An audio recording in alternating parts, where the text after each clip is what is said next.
Monsieur Ezekiel,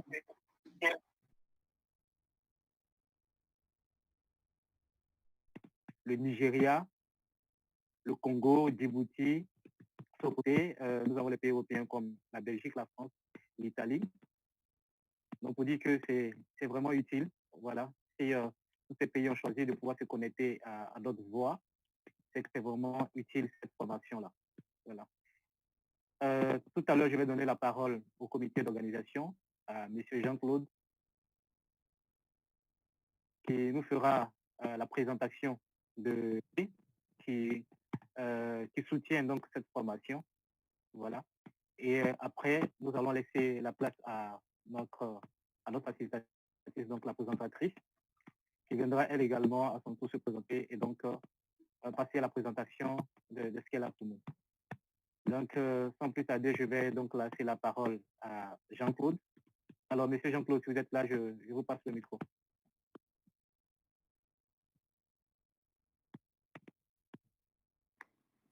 Merci beaucoup, monsieur Rodolphe. Je salue tout le monde. Merci d'avoir pris de votre temps pour pouvoir participer à cette session de formation qui est un projet initié par Edna Bio Artisanal pour la cosmétique, également permettre à tous les professionnels du domaine de pouvoir vraiment utiliser vraiment les produits comme il faut, construire des produits de marque et de référence pour qu'aujourd'hui, sur chaque pays, au moins en Afrique, que ce soit en Europe, la moitié des productions qui se feront désormais soient vraiment convaincantes, puissent également trouver leur place sur le marché. Aujourd'hui, nous venons redonner vie à tout ce qui est plantes africaines et tout ce qui est africain pour valoriser le domaine cosmétique. Donc, à travers ce projet qui vise essentiellement de former l'ensemble des acteurs du domaine, également les passionnés, ceux qui veulent entreprendre dans le domaine cosmétique, de pouvoir comprendre exactement tout ce qui les attend sur le marché. Donc déjà, il s'agira de parler de la production. Une fois la production, nous allons parler de la promotion et la commercialisation de ces produits-là. Donc les stratégies vraiment qu'elles vont pouvoir utiliser désormais pour vendre ces produits sur le marché.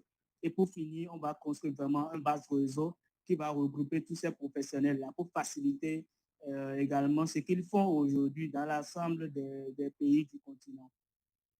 Donc, je vous remercie de votre participation et je crois que nous allons ensemble mener ce projet à terme et nous remercions vraiment Edna Bio d'avoir donné cette chance à l'Afrique et à l'Europe de pouvoir bénéficier vraiment de l'expertise de cette maison. Donc, je ne serai pas très long. Nous l'avons vraiment communiqué sur ça à travers nos différentes plateformes. Et aujourd'hui, voilà le jour J qui annonce vraiment l'ouverture de ce projet. Et nous espérons qu'ensemble, nous allons tenir bon du début jusqu'à la fin.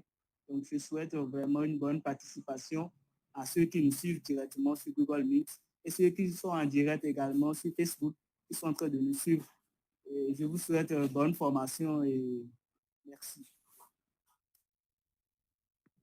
Merci beaucoup, monsieur Jean-Claude. Merci pour votre intervention. Donc, monsieur Jean-Claude a rappelé l'objectif qui sous-entend donc le projet avec Ednao Bio, qui en réalité veut révolutionner avec des produits naturels, avec des produits bio, des produits africains, typiquement africains, le monde de la cosmétique. Et c'est ainsi qu'elle a lancé voilà, cet appel pour que nous puissions participer, donc que les professionnels, des personnes qui se sentent vraiment, qui veulent véritablement apprendre une nouvelle façon, une nouvelle manière de pouvoir produire ou fabriquer des produits cosmétiques, de pouvoir prendre part donc à cette formation. Merci beaucoup, M. Jean-Claude. Et donc, il a fini par souligner que nous voulons également créer un vaste réseau des professionnels du monde cosmétique. Et je crois que ce réseautage pourra permettre donc à ce projet de pouvoir évoluer. Voilà. Maintenant que M. Jean-Claude a fini de présenter le projet, nous allons sans plus tarder passer à la formation elle-même. Donc, nous allons donner donc l'opportunité à notre présentatrice. Elle-même prendra la parole, elle-même viendra se présenter. Pour le petit temps que j'ai eu à passer avec elle, vu que c'est aimable, je l'ai senti. Et je suis convaincu que le temps que nous allons passer avec elle sera un temps des plus utiles pour nous. Nous pourrons apprendre énormément. Donc, je vous prierai donc de fermer vos micros et d'être attentifs, noter vos questions. Le moment venu, nous allons donner l'occasion de pouvoir donc poser vos questions, poser vos préoccupations. Et ce sera l'honneur de pouvoir vous répondre. Madame, je ne sais pas si vous êtes là.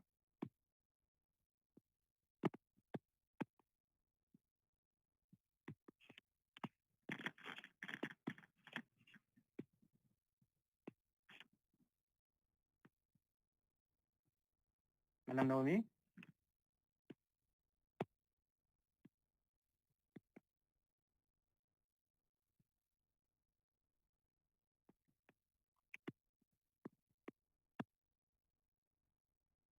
Ok, donnons-nous quelques secondes le temps de vérifier.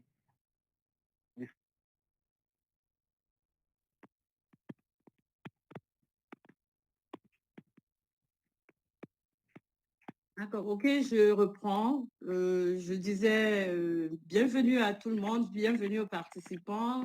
Merci à mon équipe présente qui a pris la peine d'organiser cette séance. C'est un honneur pour moi de vous donner tout mon savoir. Alors, pour cela, je vais me présenter. Je suis Madame Naomi, promotrice de la marque Ednao Bio Artisanal. Ednao Bio Artisanal est une marque de produits biocosmétiques spécialisés dans la fabrication des savons sur gras à base d'huile végétale, des produits capillaires, corporels et d'entretien ménager. Le nom de Ednao Bio n'a pas été choisi au hasard, car nous travaillons avec des plantes naturelles telles que l'aloe vera, le roi des herbes, l'hibiscus, l'incuit, et puis des écorces d'arbres telles que le moabi, le padouk, ainsi de suite. Alors, nous avons mis sur pied une ferme d'élevage d'escargots de type Achatina, Achatina et Marginata afin de maîtriser l'extraction de notre matière première qui est la bave d'escargot. Nous avons une grande ferme de 15 000 escargots, ce qui nous différencie des autres entreprises cosmétiques. Nous avons aussi mis sur pied une culture d'aloe vera de type Badansi Miller. Notre objectif est d'apporter une solution naturelle susceptible de remédier aux problèmes de peau rencontrés dans nos différentes sociétés.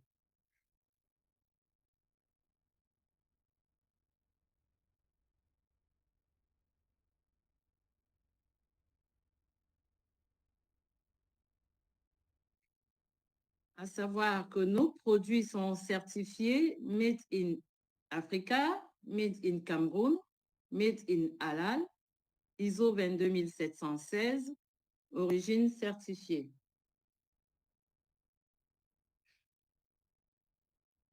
Donc, avant de commencer, je vais vous communiquer l'ordre du jour pour qu'on entre tout de suite dans ce qui nous réunit ici ce soir. Dans cette rencontre, nous allons discuter des bases de la fabrication de produits cosmétiques. Nous allons aborder plusieurs aspects tels que le choix des ingrédients, les bases et processus de production, ainsi que la réglementation et les normes de sécurité. Ces informations sont importantes pour garantir la qualité et la sécurité des produits cosmétiques fabriqués. Nos objectifs principaux, c'est d'acquérir les bonnes bases de fabrication de produits cosmétiques. À savoir que la cosmétique est un domaine en pleine croissance où tout le monde a sa place sur le marché. Donc, n'ayez pas peur de vous lancer dans la cosmétique. Chacun aura sa place. Il suffit juste de respecter les bonnes bases. Donc, comme on s'est dit tout à l'heure, je vais commencer par vous présenter le choix des ingrédients parce que la cosmétique commence toujours par un cahier de charge. Donc, avant de mettre sur pied un produit, il faut d'abord le penser et ensuite passer tout de suite au cahier de charge, d'où il faut faire le choix de ces ingrédients. Vous devez savoir que choisir des ingrédients bio peut sembler un peu intimidant, mais il y a des étapes que vous pouvez suivre pour vous assurer de faire le même. Alors, vous allez peut-être me dire que comment faire le bon choix des ingrédients en cosmétique. Vous devez savoir que le choix des ingrédients en cosmétique dépend de plusieurs facteurs, tels que le type de produit que l'on souhaite réaliser. Donc, par exemple, vous avez une crème que vous voulez mettre sur le marché. Il faut déjà commencer par le penser et travailler là-dessus. Donc, vous aurez des gels, des baumes, des savons.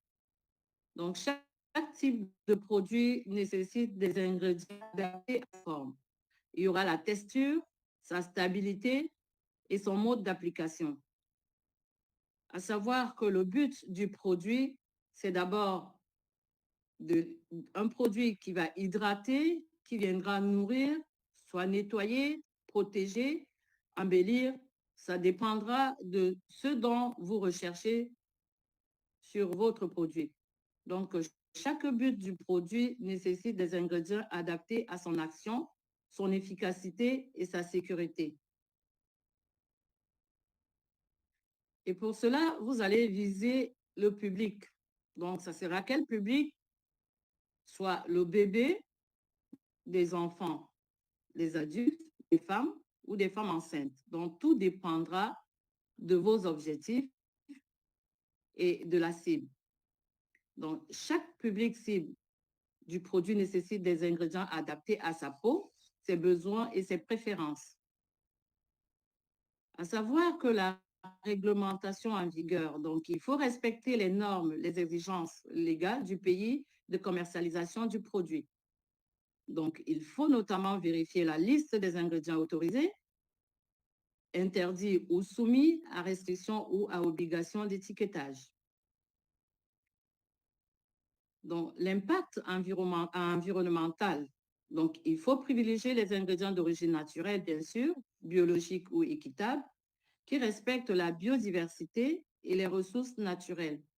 Donc, il faut aussi éviter les ingrédients issus de la pétrochimie, de la synthèse ou de l'exploitation animale. Donc, faire le bon choix des ingrédients en cosmétique, il faut donc se renseigner sur leurs propriétés, leurs avantages et leurs inconvénients. D'où il faut aussi se référer aux recettes existantes ou aux conseils de professionnels. Il faut enfin tester le produit sur une petite zone de peau avant de l'utiliser pour vérifier sa tolérance et son efficacité.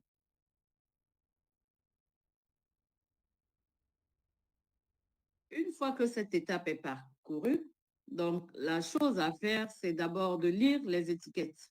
Donc, je sais que plusieurs personnes n'aiment pas lire les étiquettes, mais il est très important de le faire, surtout quand on se lance en cosmétique. Donc, tout comme les aliments, la première étape pour choisir des ingrédients bio en cosmétique est de lire les étiquettes, chercher des produits avec des ingrédients bio-certifiés pour des organismes reconnus tels que EcoSafe ou Cosmos. Donc, vous aurez des produits à éviter. Donc, surtout, éviter les ingrédients synthétiques. Donc, pour cela, vous aurez à chercher des produits qui évitent donc, tels que les parabènes, par exemple, les sulfates, les silicones. Ça, ce sont des produits synthétiques. Ces produits peuvent être durs pour votre peau ainsi que l'environnement. Donc, quand on se lance en cosmétique, on doit faire très attention. Il suffit de mettre sur le marché un mauvais produit, donc à savoir que cela va vous poursuivre. Donc, peut-être sauf au Cameroun ou en Afrique, bien sûr, mais vous devez savoir qu'aujourd'hui, ces pays ont commencé à mettre des règles parce qu'on s'est rendu compte que beaucoup de personnes se lancent dans la cosmétique mais ne respectent pas les règles. D'où bientôt, cette partie sera réglementée. Vous devez rechercher les ingrédients naturels. Donc, pour trouver les ingrédients naturels, la meilleure façon, c'est de trouver des dérivés de plantes, donc tels que les huiles de coco, les huiles d'argan, l'aloe vera et le beurre de karité. Il y en a d'autres, bien sûr. Donc, ces ingrédients naturels sont souvent utilisés comme alternative bio aux ingrédients synthétiques dans les produits cosmétiques. Donc, je vous invite à faire attention au label bio. Donc, cherchez les produits avec des étiquettes bio-certifiées par des organismes reconnus tels que EcoCert, Cosmos ou USDA organique. À savoir que ces étiquettes garantissent que les produits sont fabriqués avec des ingrédients bio et respectent les normes de production écologique.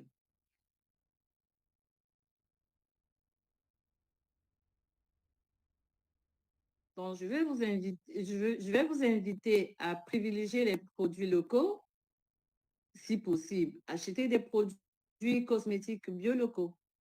Cela peut aider à soutenir les entreprises locales tout en limitant l'empreinte carbone de votre consommation. Donc, j'espère que ces conseils vous aideront à choisir des ingrédients bio pour vos produits cosmétiques.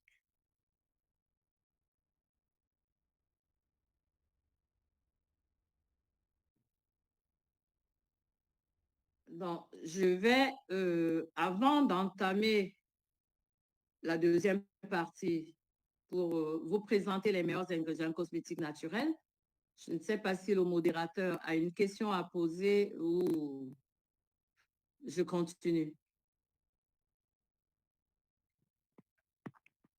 Ok, donc, merci beaucoup, madame, pour cette première partie.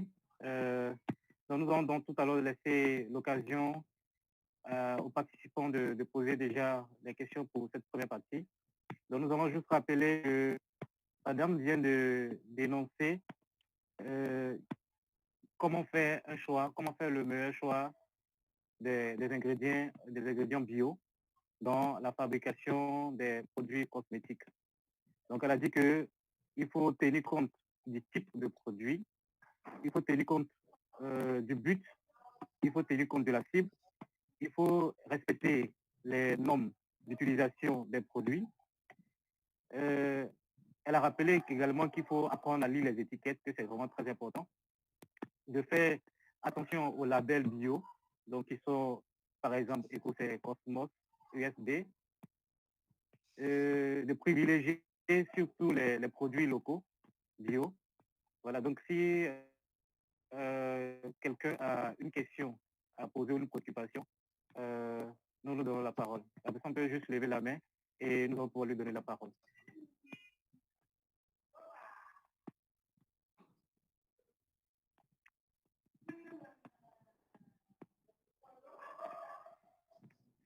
Est-ce que quelqu'un a une question ou on continue?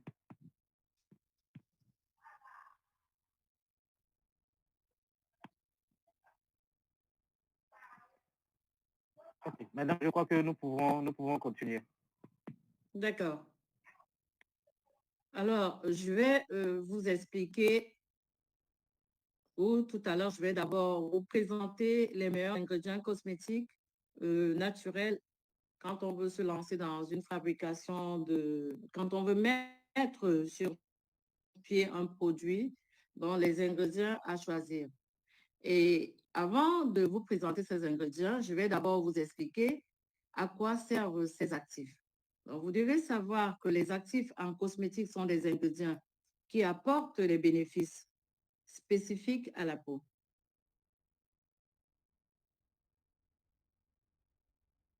Donc, ils améliorent la texture, l'apparence, la santé de la peau en pénétrant dans ses couches profondes et en travaillant avec un niveau cellulaire.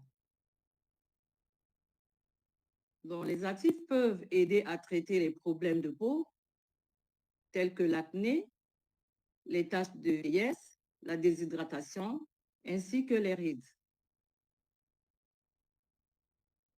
Ils peuvent également fournir des nutriments et une protection contre les agressions externes, telles que les rayons UV et la pollution.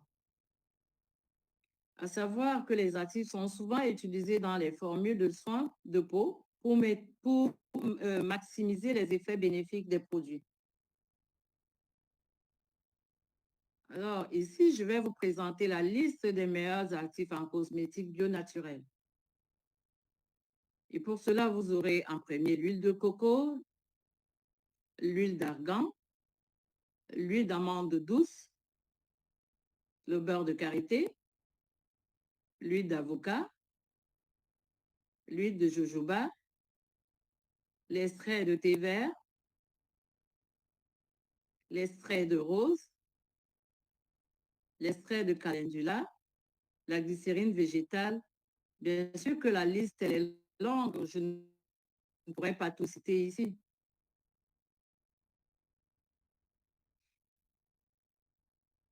Alors, une fois qu'on a déjà fait deux slips,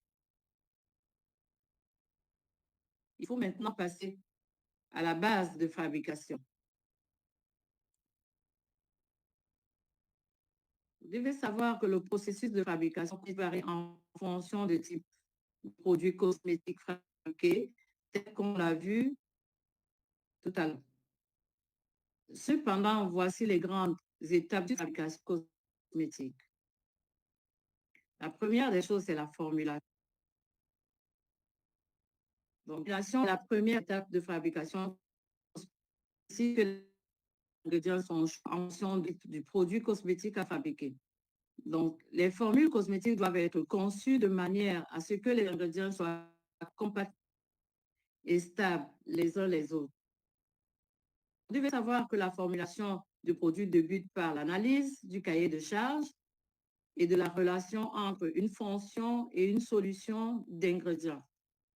Donc, cette démarche décompose ainsi le produit en éléments plus simples, ce qui va conduire à la sélection par le formulateur des catégories de matières premières nécessaires à la réalisation de son produit. Donc, lorsque les grandes catégories d'ingrédients sont définies, l'objectif du formulateur est de sélectionner au sein de chaque catégorie les ingrédients adaptés. Donc, cette sélection se fait sur des considérations physiologiques, physo-chimiques ou biologiques. D'où il s'agit de la phase de préformulation qui correspond à la validation des propriétés des actifs et des excipients.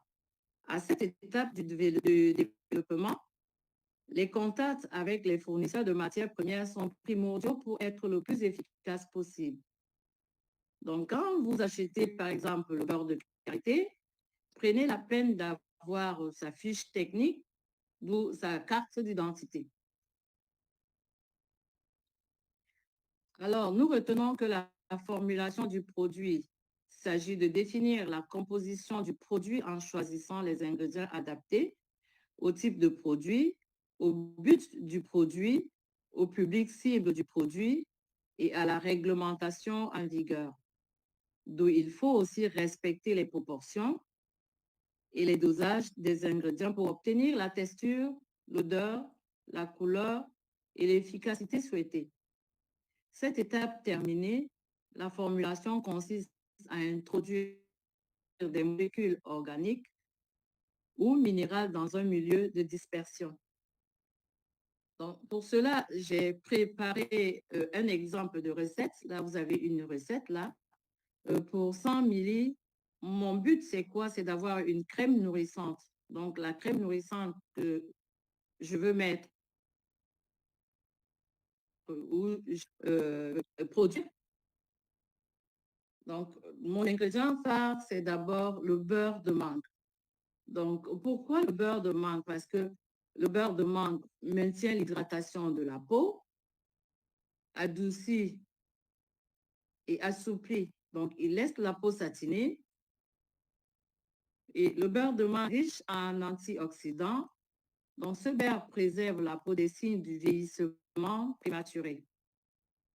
Donc, c'est un beurre qui est apaisant.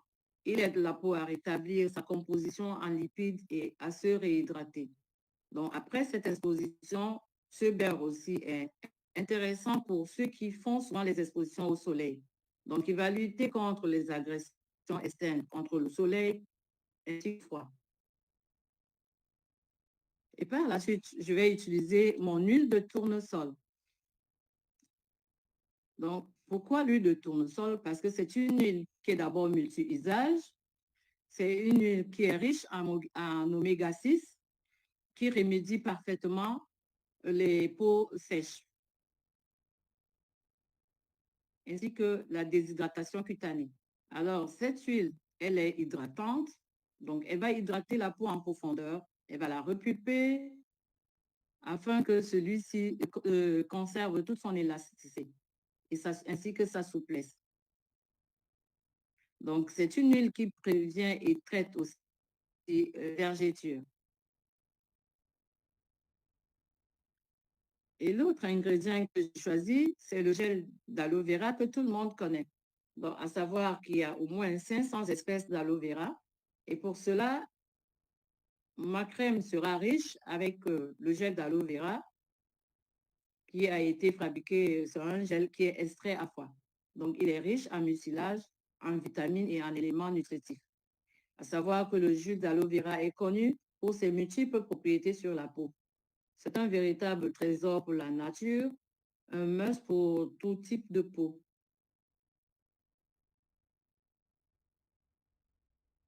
Et par la suite, je vais utiliser mon acide stéarique parce que c'est un corps gras. Donc, l'acide stéarique qui est gras, naturellement, il est présent, à savoir qu'il est présent dans de nombreux beurres et des huiles végétaux. Par exemple, dans le karité, on va le trouver dans le cacao, on va le trouver dans l'huile de palme. À savoir que l'acide stéarique s'utilise surtout comme facteur de consistance pour épaissir vos préparations cosmétiques. Donc, il enrichit et stabilise les émulsions. Donc, il va les durcir, surtout il vient durcir les baumes, mais aussi les savons et les bougies. Et par la suite, je vais donner des indications à mon produit. Donc, pourquoi j'ai fait le choix de tous ces ingrédients? Parce que ce produit pourra être utilisé pour des peaux sèches, des peaux dévitalisées, hydratées, des peaux matures à tendance sèche, des peaux relâchées. Donc, l'utilisation de ce produit sera adaptée pour un lait corporel, de jour comme de nuit. Donc, une fois que cette étape dans mon cahier de charge a déjà été bien conçu, ainsi que le choix de mes ingrédients, avec l'objectif recherché, je vais commencer maintenant par l'hygiène qui est très importante, donc l'hygiène du matériel. Donc, avant tout, je vais d'abord me laver les mains et après, je vais venir désinfecter mon plan de travail ainsi que les ustensiles et contenants que je vais utiliser. Donc, soit en les passant 10 minutes à l'eau bouillante pour l'inox et le verre. Donc, puis, je vais les sécher soigneusement avec un linge propre sec, soit en les rinçant avec de l'alcool à 70 degrés que vous trouverez en pharmacie pour du plastique, pour tous vos contenants en plastique, puis en les laissant sécher à l'air libre. Une fois que cette partie de l'hygiène est terminée, la seconde chose à faire, c'est de passer au pesé de mes ingrédients. Donc là, il s'agit de peser avec précision les ingrédients selon les quantités indiquées dans ma recette. Donc, il faut utiliser une balance électronique pour mesurer les ingrédients solides ou visqueux, et ainsi qu'un bécher gradué pour mesurer les ingrédients liquides. avoir une balance à précision serait très important. Il faut aussi respecter l'ordre d'ajout de vos ingrédients selon la recette.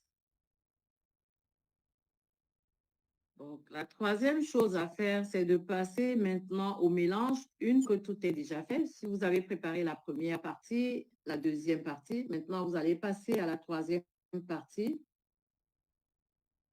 donc, qui sera de faire le mélange de mes ingrédients. À savoir que les ingrédients sont ensuite mélangés dans un contenant qui a été bien désinfecté ainsi que avec tous les respects de l'hygiène. Donc, les fabricants, la plupart, utilisent plusieurs méthodes. Donc, il y a des mélangeurs à hélice, des mélangeurs à pales. Vous avez aussi, quand on se lance, disons à petite échelle, on peut aussi utiliser son blender ou même la spatule. Tout dépendra de ce que vous aurez sous la main. Le plus important, c'est d'avoir les bons produits, les bons ingrédients pour faciliter votre travail. Alors, pour la fabrication de la crème, il faut mélanger une phase aqueuse et une phase huileuse. Parce que je vous ai présenté la recette tout à l'heure. Donc, vous avez vu que dans cette recette, il y a des huiles et il y a aussi de l'eau. Donc, qui dit phase aqueuse, c'est eau. Phase huileuse, c'est l'huile. L'huile ainsi que les beurres. Donc, comme l'huile et l'eau ne se mélangent pas, on va venir ajouter une cire émulsifiante. Donc, cela permet de stabiliser le mélange de deux phases non miscillables. Donc, grâce à cette émulsion, la crème devient homogène et fluide. Et pendant la fabrication, les chauffes importantes de certaines matières premières sont parfois nécessaires. Donc, attention surtout de ne pas vous brûler. Vous devez bien respecter les dosages indiqués et attention de ne pas confondre gouttes et grammes. Donc, à savoir que 10 gouttes est très différent de 10 grammes. Donc, ces ingrédients et les huiles essentielles peuvent être allergisants. Donc, faites toujours un test préalable d'application de votre préparation dans le pli du coude sur environ 1 cm² pendant au moins 48 heures minimum pour vérifier qu'aucune réaction, donc d'où les picotements, des rougeurs, des gènes respiratoires et autres, que tous ces gènes n'apparaissent pas avant d'utiliser votre préparation. Dans le cas où il y a des gènes, alors la préparation n'est pas bonne. Soit vous la rectifiez, soit vous la mettez dans la poubelle.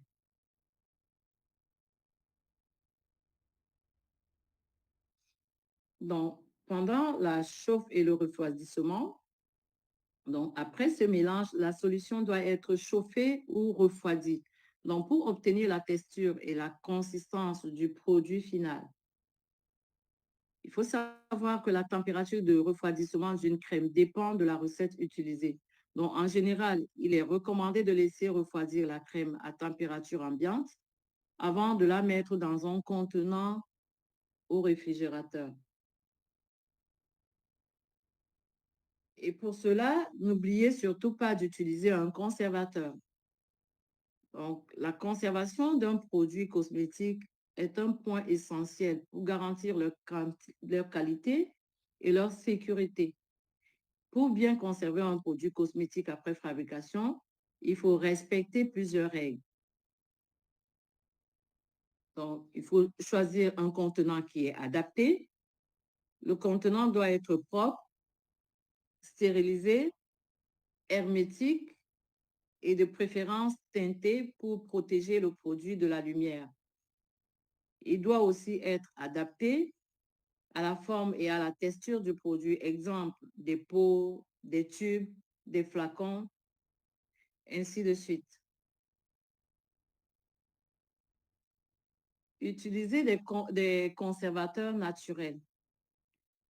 À savoir que les conservateurs naturels permettent de limiter le développement des micro-organismes. dans les produits contenant de l'eau, par exemple, ou les extraits aqueux. Donc, il existe plusieurs types de conservateurs naturels, tels que les extraits de pépins de pamplemousse, le cosgal, le naticide, l'isocide ou le sidal. Afin que les préparations contenant une phase aqueuse ou hydrolat ne moisissent pas. Donc, alors, n'hésitez pas d'utiliser 2 différents conservateurs pour augmenter la durée de conservation de vos produits. Par contre, il faut respecter les dosages et les ajouts de conservateurs en fin de préparation. Donc, utilisez les antioxydants naturels qui permettent de préserver la qualité des huiles végétales et les beurres végétaux qui peuvent rancir au contact de l'air. Il existe plusieurs types d'antioxydants naturels, tels que la vitamine E, l'extrait de romarin ou l'huile essentielle de géranium.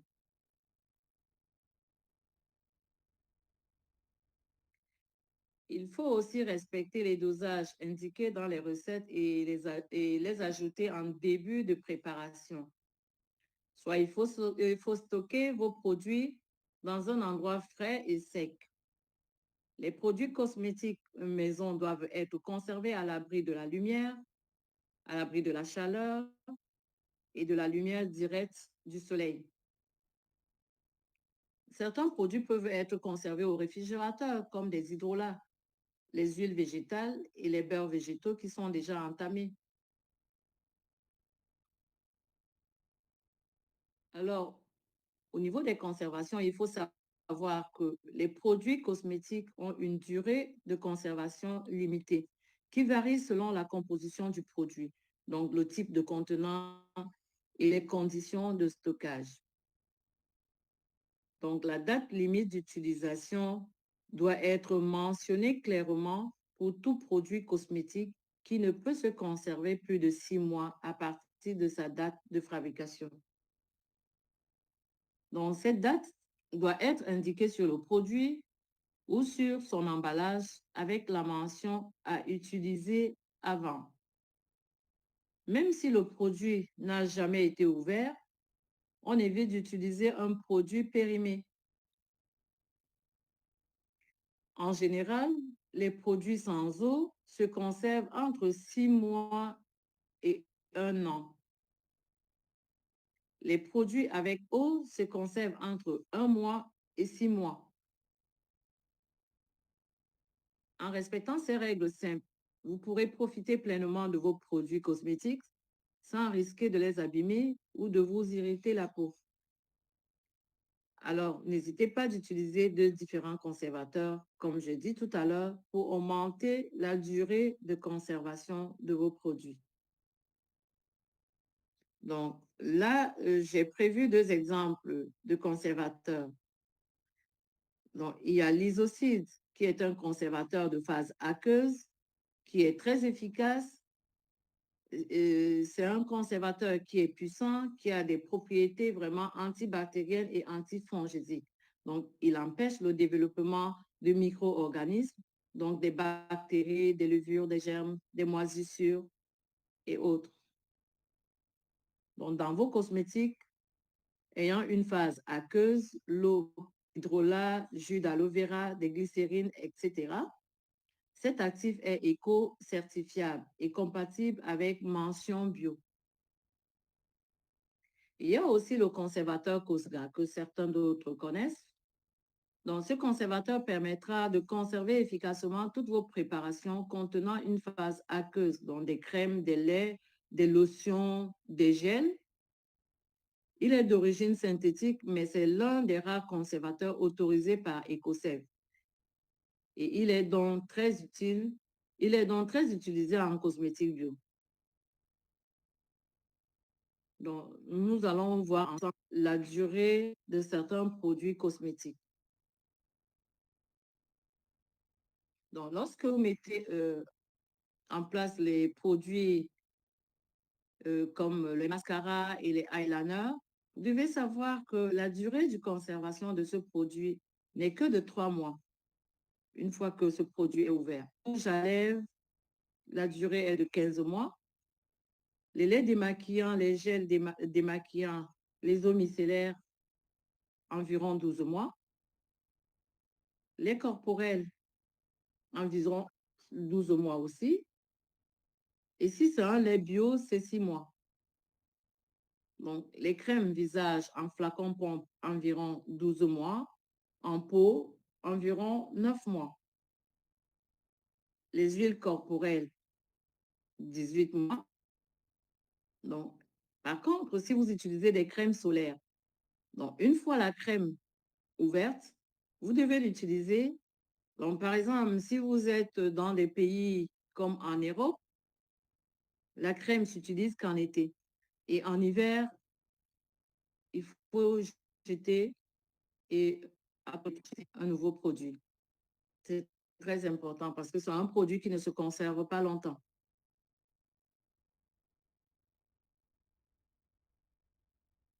Donc, pour bien conserver un produit cosmétique, il faut respecter quelques règles qui sont simples.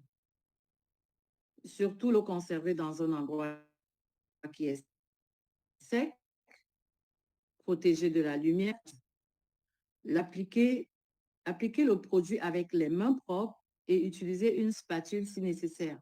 Il faut refermer soigneusement le produit après usage pour éviter le contact avec de l'air. Bien sûr, qu'on dit qu'il ne faut pas prêter son produit à quelqu'un d'autre. Donc, un produit corporel est unique. Mais deux fois, on n'a pas le choix. Par contre, il faut faire respecter les règles. Donc, nettoyer régulièrement les accessoires de maquillage une fois utilisés.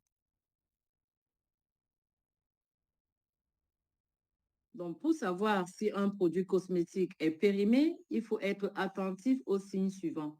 Donc, il y a souvent un changement de couleur, d'odeur ou d'aspect du produit.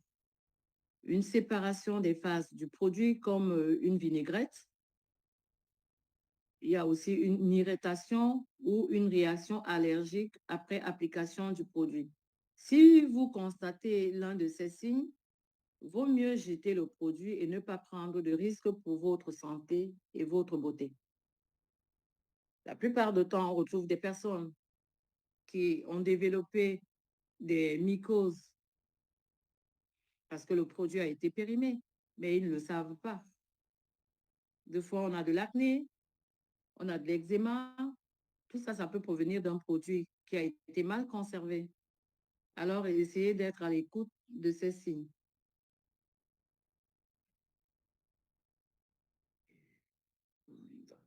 Cette partie est en terminée.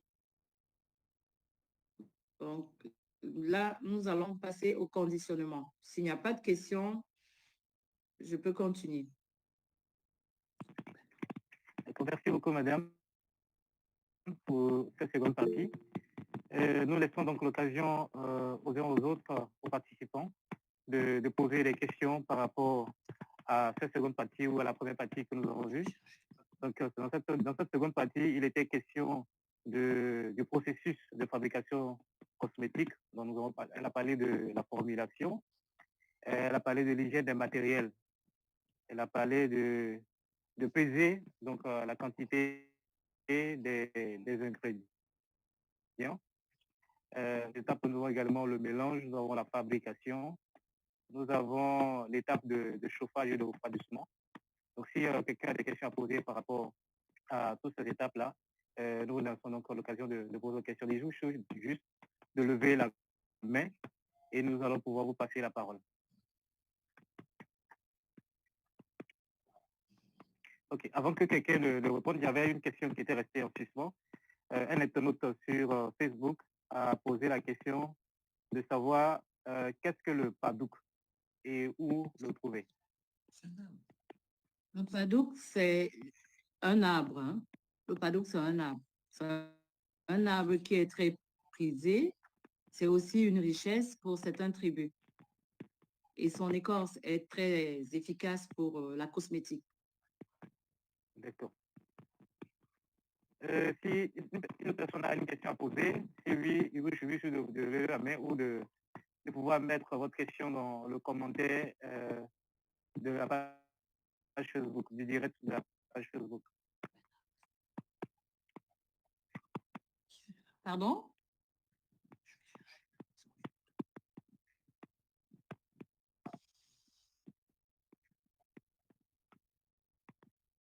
Ok, donc madame, Hello. il n'y a pas de questions, nous pouvons continuer. Si, il y a une question. Il y a une question. Ah, quelqu'un a une question? Oui, oui. Ok, d'accord. Ok, posez votre question. D'accord, moi j'aimerais savoir, concernant pour ceux qui ont les teints métis ou les teints bronzés clairs, quels sont les ingrédients qu'il faut?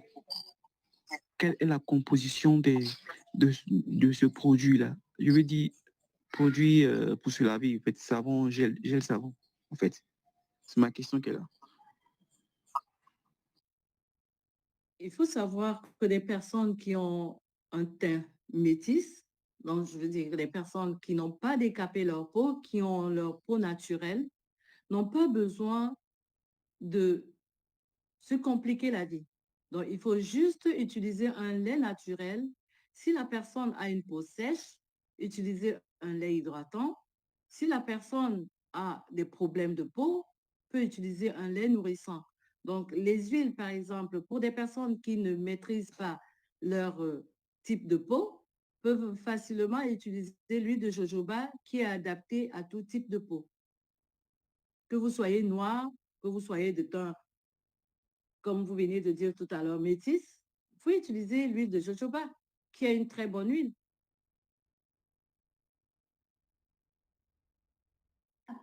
Oui, bonjour.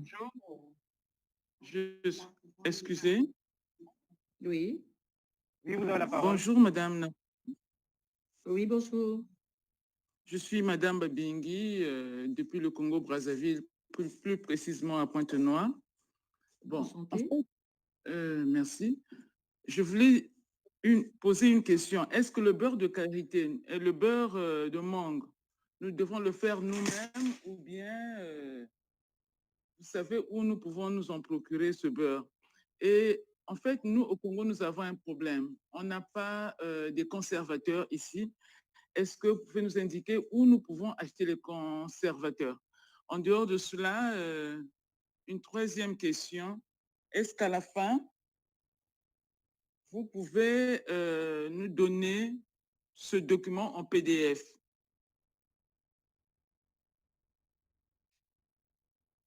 D'accord, Voilà. je vais répondre. Oui, je vais répondre à la première question déjà. En ce qui concerne le beurre de mangue,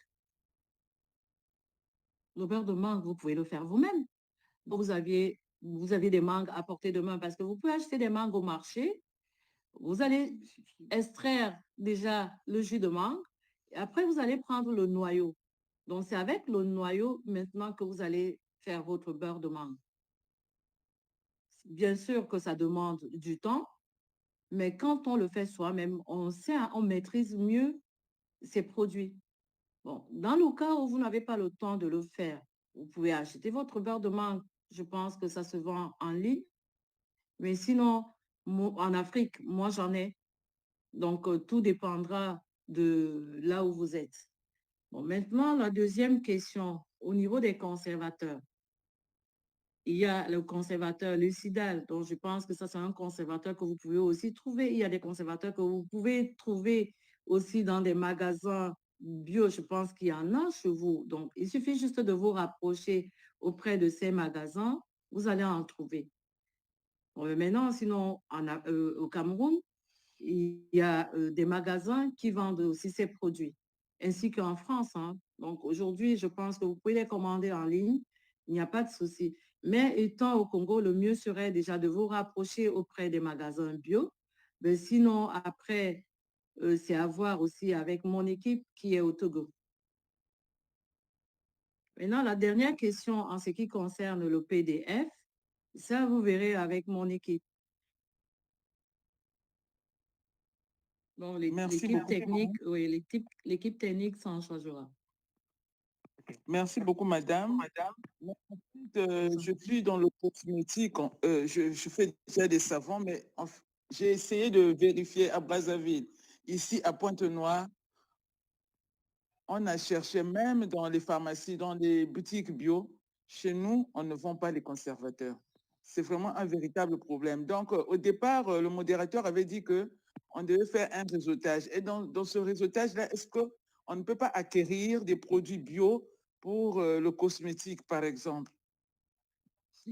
Bien sûr, bien sûr. Nous, avec le temps, on aura besoin des personnes qui pourront représenter la marque, hein, que vous soyez au Congo ou dans n'importe quel pays. Dans le cas où vous voulez représenter la marque, il n'y aurait pas de problème. Comme ça, on pourra vous acheminer facilement les produits bio. À savoir que moi, aujourd'hui, je représente deux maisons en France qui sont spécialisées dans les produits bio tels que Aromazone, My Cosmetics. Du coup, on pourra en fait, tout dépendra de comment est-ce que vous allez avancer dans votre démarche. On livre aussi les pharmacies aujourd'hui, hein. Nous livrons des pharmacies. Nous sommes un peu dans d'autres villes. Donc, n'hésitez pas de vous rapprocher auprès de notre équipe. Merci beaucoup. Nous avons une question également sur Facebook. Il y a Emmanuel qui demande est-ce qu'en cosmétique, voilà, tout est naturel comme ingrédient? Oui, en cosmétique bio, 99% est naturel. Donc, il n'y a que quelques conservateurs qui sont chimiques, hein. Donc, je l'ai expliqué tout à l'heure qu'il y a le conservateur Cosgal, le seul qui est vraiment accepté dans le bio. Ok, je crois que c'est bon. Je crois que c'est bon pour les questions. On peut continuer? Ok, madame, nous pouvons continuer. Alors, là, je vous présente un produit qui a été conditionné parce que la plupart du temps, quand on fait des descentes sur les marchés, on constate qu'en Afrique, les gens ne prennent vraiment pas soin d'avoir un bon packaging. Le produit, il peut être meilleur à l'intérieur, mais à l'extérieur, il n'attire pas. Et pour cela, vous devez savoir que la vente d'un produit cosmétique démarre toujours par le packaging. Mais pour cela, je vous présente déjà un petit sérum qui a été conditionné déjà dans son packaging qui est attirant. Vous devez savoir que le conditionnement en cosmétique est un élément important pour préserver déjà la qualité, l'efficacité des produits, ainsi que pour les rendre attractifs et pratiques.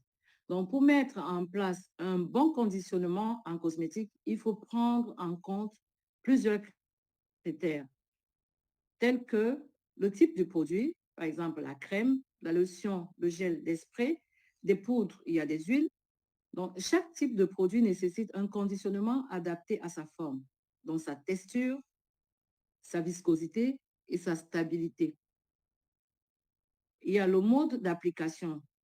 La plupart du temps, quand on regarde les produits sur le marché, il manque toujours le mode d'application. Donc, vous devez choisir aussi en fonction du confort de la sécurité du consommateur, ainsi que le dosage et la fréquence d'utilisation. Par exemple, des pots, des tubes, des flacons, des pompes, des sprays. Il faut toujours qu'il y ait un mode d'application. Par la suite, il y a la protection du produit. Donc, le conditionnement doit protéger le produit des facteurs externes tels que la lumière, l'air, l'humidité, les micro-organismes, les chocs et les vibrations, les variations, de température. Donc, il doit aussi éviter les risques de contamination ou d'altération du produit lors de son ouverture ou de son utilisation. Donc, la réglementation, donc le conditionnement doit respecter les normes et les exigences légales en vigueur dans le pays de commercialisation du produit. Donc, il doit notamment afficher les informations obligatoires telles que la liste des ingrédients, la date de péremption, le numéro de l'eau. Il y a aussi l'impact environnemental. Donc, le conditionnement doit être conçu dans une démarche éco-responsable, en privilégiant les matériaux recyclables ou biodégradables, en réduisant le poids et le volume du conditionnement et en limitant les emballages secondaires ou superflus. Donc là, je vous présente un produit dans son packaging. Quand vous voyez ce produit, il est attirant, il est beau parce qu'il a été bien pensé, bien réfléchi. Un produit comme ça sur le marché, il va tout de suite attirer. Alors, je vous invite à bien penser, à bien travailler à votre produit, à respecter tout ce que je suis vous donner en ce moment. Sinon, à chaque fois qu'on est sur le marché, on vérifie, on regarde les produits. On doit prendre les choses en main et travailler dans des bonnes conditions.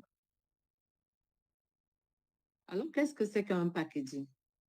Vous devez savoir que le packaging est l'emballage visible qui est attractif d'un produit qui a pour but de le protéger, de le valoriser, de le différencier des autres produits concurrents. Donc, pour mettre en place un bon packaging, il faut respecter plusieurs critères. La compatibilité avec le produit. Donc, le packaging doit être adapté à la nature, à la forme, à la taille et à la fragilité du produit. Il doit aussi respecter les normes sanitaires et environnementales en vigueur. Par la suite, il y a le design créatif et agréable. Donc, un bon packaging doit attirer l'attention du consommateur et refléter l'identité visuelle de la marque. Il doit aussi être original, innovant et cohérent avec le message que l'on veut faire passer.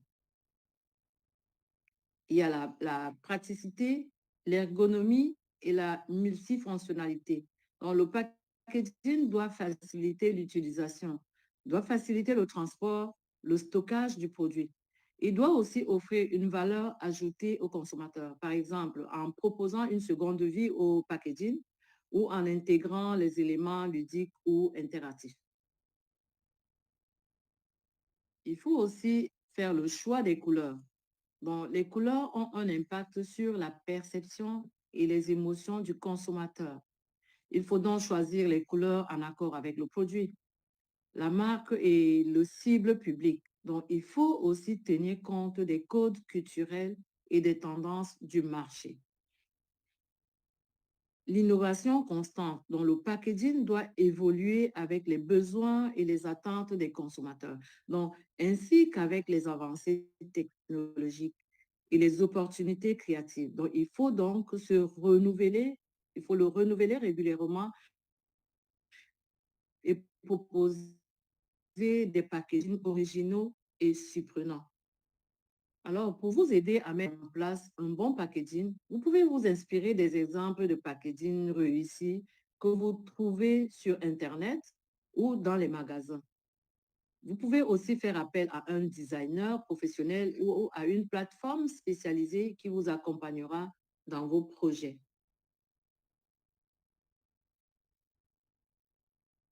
Je pense qu'à ce moment, à ce niveau, s'il n'y a pas de questions, on peut continuer par la réglementation et les normes de sécurité.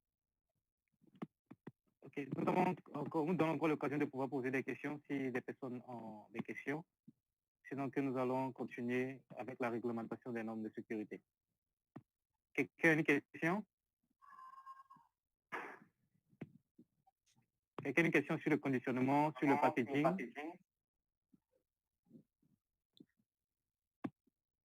Ok, madame, il n'y a pas de questions, on peut continuer. D'accord. Là, nous entrons tout de suite dans les bonnes pratiques de fabrication en cosmétique. Et ça, c'est un point qui est très important à ne vraiment pas négliger. Demain, si vous voulez avoir des certificats au niveau de vos produits ou si vous voulez les commercialiser à l'étranger, ça, c'est vraiment la partie qui est très importante à respecter. Les bonnes pratiques de fabrication.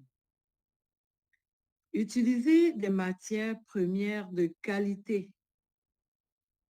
Les ingrédients utilisés dans la formulation de produits cosmétiques doivent provenir de sources fiables et de qualité pour assurer les produits efficaces et sûrs pour les consommateurs.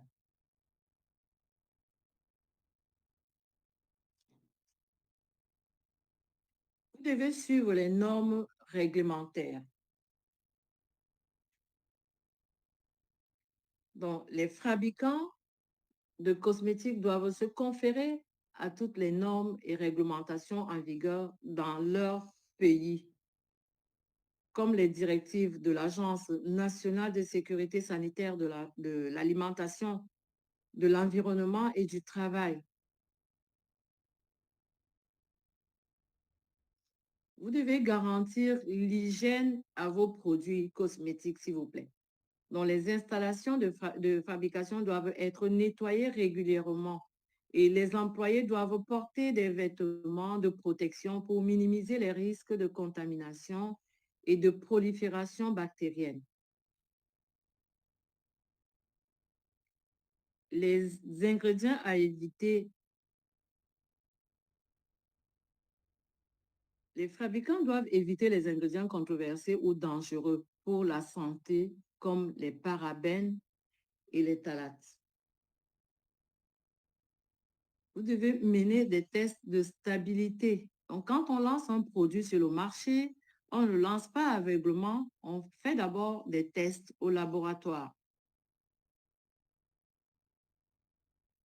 Les produits finis doivent être soumis à un test de stabilité pour s'assurer qu'ils ne se détériorent pas avec le temps et qu'ils sont sûrs à utiliser sur la peau. Par la suite, il faut étiqueter correctement vos produits. On rencontre des étiquettes qui ne sont pas bien faites. Alors, les fabricants doivent étiqueter correctement les produits conformément aux réglementations en vigueur, en fournissant des informations complètes sur les ingrédients, les dosages, la date de péremption. La plupart du temps, on a souvent peur de fournir les ingrédients qui figurent dans le produit parce qu'on se dit que si on détaille tout, le voisin à côté, il va juste reproduire la même chose. Or, vos clients sont vos clients. N'ayez pas peur de la concurrence. L'exemple, le nom, vous devez mettre le nom, la raison sociale et l'adresse de la personne qui est responsable de la fabrication de ce produit. Le dossier d'information sur le produit est mis à disposition. Le pays d'origine du produit cosmétique, ne le négligez pas aussi. Il y a le contenu nominal du produit. Donc, qu'est-ce que vous avez mis dans le produit? Donc, on doit savoir la date de durabilité minimale et la période après ouverture. Il faut ajouter aussi la durée d'utilisation après ouverture. C'est important parce que votre produit, c'est un produit qui a déjà passé 3 mois au magasin. Donc, vous devez savoir que dès l'ouverture, vous pouvez peut-être remarquer que dès l'ouverture, mon produit a une durée de 6 mois. À partir du moment où il est au magasin, il est bien fermé, il est encore bien, il n'a pas de problème. Mais à partir du moment où on l'ouvre déjà, on doit maîtriser la date d'utilisation. N'oubliez pas de mentionner le numéro de lot ou la référence du produit. En cas de problème, vous saurez quel est le lot qui a été contaminé. Il y a aussi la fonction du produit qui est très importante.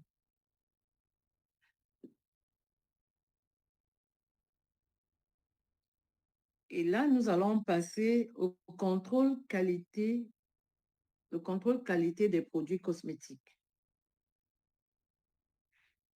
Donc, ici, pour s'assurer que les produits cosmétiques sont conformes au niveau du contrôle qualité, il faut respecter plusieurs étapes. Il y a d'abord la vérification de la conformité réglementaire du produit. Il s'agit de s'assurer que les produits respectent les exigences essentielles de la santé et de la sécurité du règlement européen en vigueur, donc notamment en matière d'étiquetage, d'allégation, de composition, de notification et de dossiers d'information sur le produit. Donc, si vous voulez vendre vos produits à l'étranger, vous allez être obligé de passer par ces étapes. Il y a le respect des bonnes pratiques de fabrication. Donc, il s'agit ici de s'assurer que les produits sont fabriqués selon les normes de qualité et d'hygiène élevées, en suivant les procédures établies pour la fabrication et en contrôlant les matières premières, les équipements, les processus et les produits finis. L'évaluation du rapport bénéfice-risque des produits. Il s'agit ici de s'assurer que les produits sont efficaces et sûrs pour le consommateur, en tenant compte des données scientifiques disponibles, des résultats des tests cliniques et des signalements de vigilance. Il y a le contrôle de qualité des produits.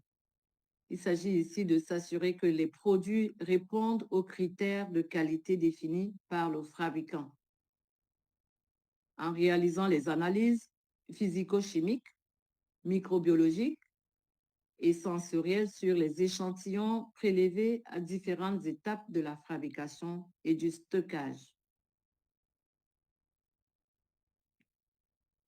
Il y a la libération des lots de produits. Il s'agit de s'assurer que les lots de produits sont conformes aux spécifications et aux exigences réglementaires avant leur mise sur le marché, en vérifiant la documentation associée et en apposant un certificat de conformité. Donc, pour réaliser ces étapes, le responsable contrôle qualité des produits cosmétiques dispose d'une équipe qui est qualifiée et formée, ainsi que d'un laboratoire équipé et accrédité.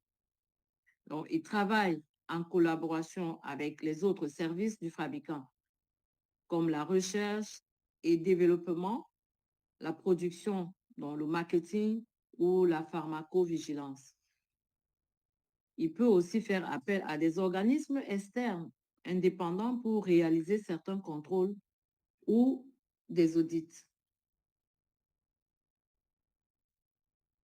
Donc, notez bien qu'il est important de savoir que la fabrication de produits cosmétiques est un processus complexe qui nécessite de la précision, de la conformité réglementaire et une attention méticuleuse aux détails pour produire des produits finis de haute qualité. Pour vous aider à mettre en place les bonnes pratiques de fabrication cosmétique, vous pouvez consulter la norme ISO 22716 qui décrit les principes généraux relatifs à la production, au conditionnement, au stockage et au transport des produits cosmétiques. Vous pouvez aussi faire appel à un organisme de certification ou à un consultant spécialisé qui vous accompagnera pour votre démarche. Et là, je vous présente des certificats que nous avons reçus. Donc, comme je vous l'ai dit très haut, nous avons reçu plusieurs labels. Nous avons le Made in Cameroun, le Made in Africa, le Made in Halal, ISO 22716, origine certifiée. Et aujourd'hui, nous sommes en train de chercher le Made in France. Pour cela, je vous remercie pour votre écoute.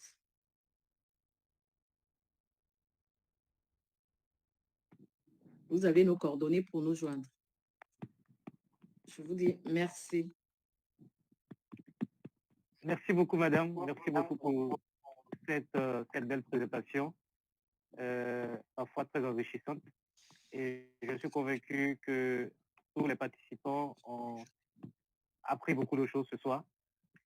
Nous donnons encore l'occasion aux participants de pouvoir poser des questions sur les dernières parties développées par notre formatrice. Est-ce que quelqu'un a une question à poser ou sur toute la formation du début jusqu'à maintenant? Est-ce que quelqu'un à garder une question qu'elle veut maintenant poser.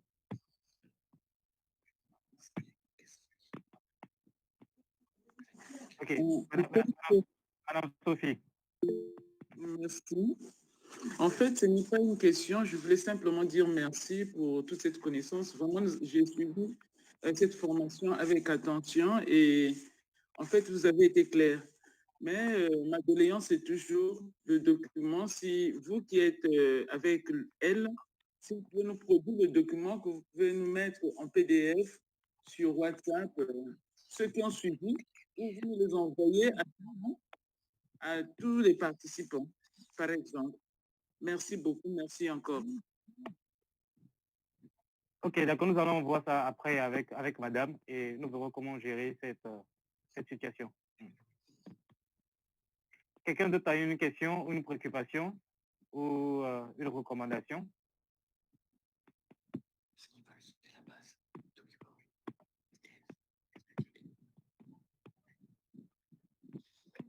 Monsieur Chanko, je pense que cette formation, elle est enregistrée. Elle est enregistrée. Je pense qu'après, vous pouvez leur envoyer directement l'enregistrement.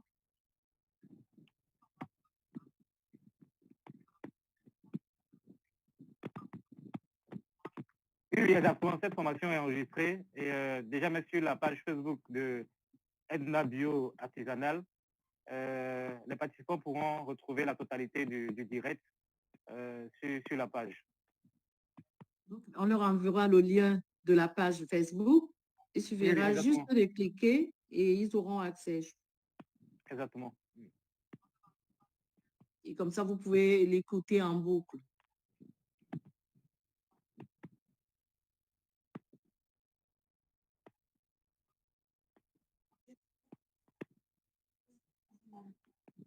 Alors, il n'y a pas de questions?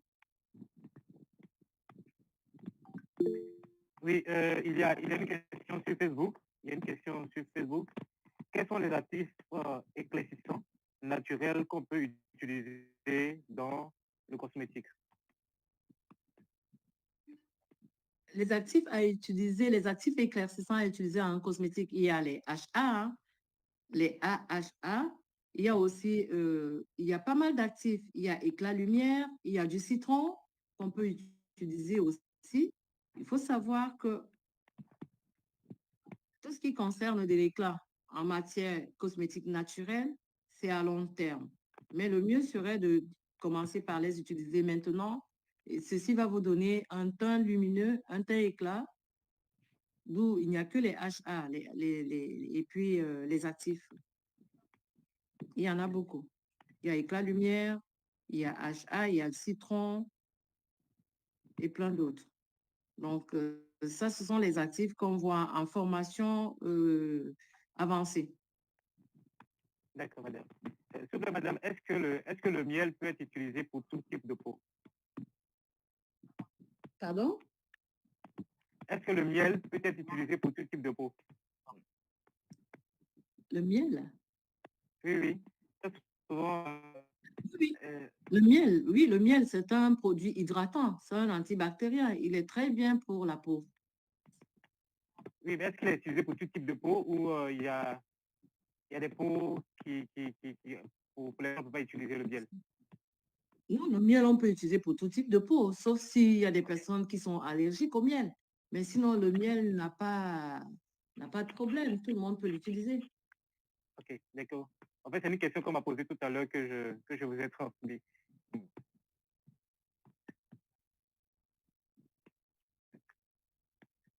Ok, donc nous attendons toujours les questions. Est-ce que quelqu'un sur Facebook ou ici sur Google Meet a une question à poser? C'est celle qu'on a vue là. Intégrer la plateforme WhatsApp pour pouvoir avoir toutes les informations qu'il faut qui concernent la suite des formations. Je crois qu'il y a une question qui vient de tomber. Comment reconnaître un produit bio et naturel? Madame, les étiquettes. Là, il faut lire les étiquettes. Oui. J'ai cité tout à l'heure, j'ai dit il faut lire les étiquettes. Il y a Ecoseb, j'ai donné 3 noms, donc il faut lire les étiquettes, c'est très important. Ok, d'accord. Donc, pour pouvoir reconnaître les produits bio, il faut apprendre à lire les étiquettes tout simplement. Et surtout rechercher le logo bio, EcoCep. Donc, c'est important. D'accord. C'est vraiment important de rechercher le logo bio EcoCep. Ok, je crois que nous sommes à la fin de cette séance de formation. Nous sommes à la fin de cette séance de formation. Et comme je l'ai dit d'entrée de jeu, avec la citation de Cicéron qui dit que si nous prenons garde à la nature, si nous prenons la nature comme guide, nous ne nous égarons jamais. Voilà. Je reprends, si nous prenons garde à la nature, nous n'allons pas pouvoir nous égarer. Pour simplement dire que si nous prenons la peine de pouvoir mieux utiliser des produits cosmétiques, par exemple dans le domaine cosmétique, donc des produits bio, pardon, dans le domaine cosmétique, c'est sûr que nous n'aurons pas de problème de peau, nous n'aurons pas de problème de santé. Merci vraiment beaucoup, madame, pour ces échanges, cette riche présentation que vous avez partagée avec nous. Nous sommes convaincus que nous avons tous appris beaucoup ce soir et nous serons heureux donc, de vous retrouver pour une prochaine formation ou pour la continuité donc, de ces séances de formation. Voilà. Merci beaucoup à tous les participants, à tous ceux qui ont participé à cette rencontre aujourd'hui. Pour la prochaine rencontre, nous vous prions de pouvoir inviter d'autres personnes à pouvoir participer et que personne ne manque au rendez-vous la prochaine fois. Voilà. Merci beaucoup, passez une très bonne soirée et que le Seigneur veille sur nous tous. Voilà. Ok, bye bye, au revoir. Ah, s'il vous plaît, pardonnez. Est-ce qu'il est possible de faire une photo de famille? S'il est possible d'activer nos vidéos pour qu'on puisse faire une photo de famille. Donc, je vais demander à M. Jean-Claude de faire donc une capture d'écran. Donc, je vous demande juste d'activer vos caméras, s'il vous plaît. Activez vos caméras, s'il vous plaît.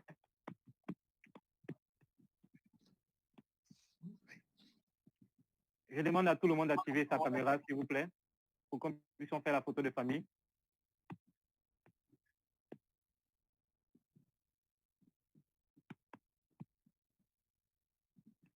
Monsieur Jérémy Kodjo, est-ce que vous pouvez activer votre caméra?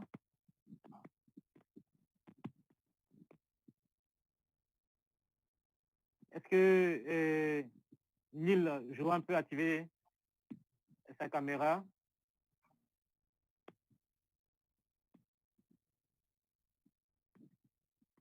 Monsieur Jean-Claude, est-ce que vous pouvez me activer votre caméra, s'il vous plaît?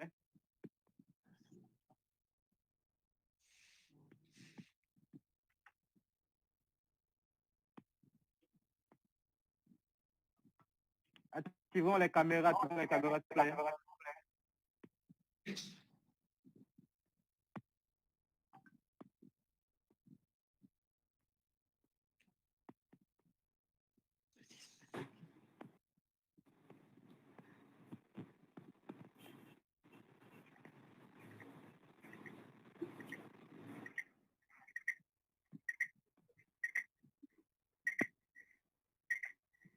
Ok, c'est bon. Merci beaucoup. Merci. Merci à tout le monde. Bonne soirée à tout le monde. Merci. Et à la prochaine.